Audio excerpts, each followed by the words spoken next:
কোথাও যাওয়ার প্ল্যান করলে সেই প্ল্যানটা আমাদের কখনোই সাকসেসফুল হয় না। তো আজও আমরা প্ল্যান করে বেরোইনি, আমরা হঠাৎ করেই বেরিয়েছি। তো আজকে চলে যাব আমরা বড় মায়ের কাছে। হ্যালো এভরিওয়ান, আমি দীপশিকা। তো আমার নতুন ব্লগে তোমাদের সবাইকে স্বাগত জানাই। সকাল সকাল উঠে রেডি হয়ে নিলাম দিদি আর আমি। তারপর রাস্তায় বেরিয়ে দেখলাম একটাও অটো নেই। তারপরে দাদাকে ফোন করে বললাম যে সোনারপুর পর্যন্ত দিয়ে আসার জন্য। সোনারপুর থেকে শিয়ালদায় এসে সবার সাথে মিট করে নিলাম। আরও আমাদের সাথে 3জন দিদি ছিল।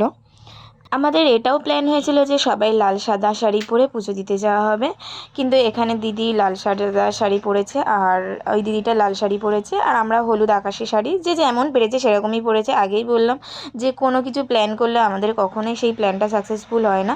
তারপর আমরা নৈহাটিতে নেমে সবাইকে জিজ্ঞাসা করে করে মায়ের মন্দিরে পৌঁছে গেলাম। প্রথমবার এসেছি মায়ের এখানে।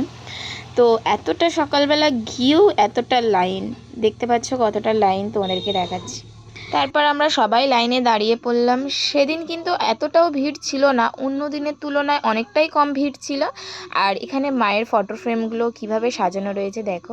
তারপর আমরা ডালা নিয়ে সবাই এবার মন্দিরে পুজো দিতে ঢুকবো। মন্দিরের মধ্যে ফোন এলাও ছিল না, মায়ের ফটো তোলা যাবে না।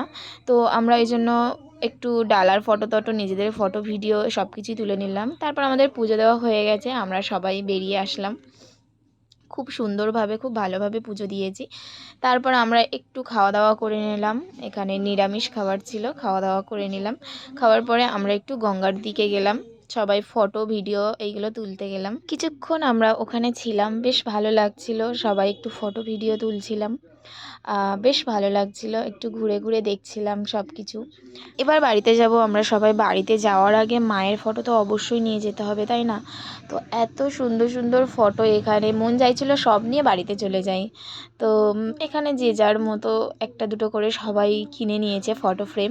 আজকের ভিডিওটা এই পর্যন্ত, সবাই ভালো থেকো, দেখা হচ্ছে নেক্সট ভিডিওতে। চলো টাটা।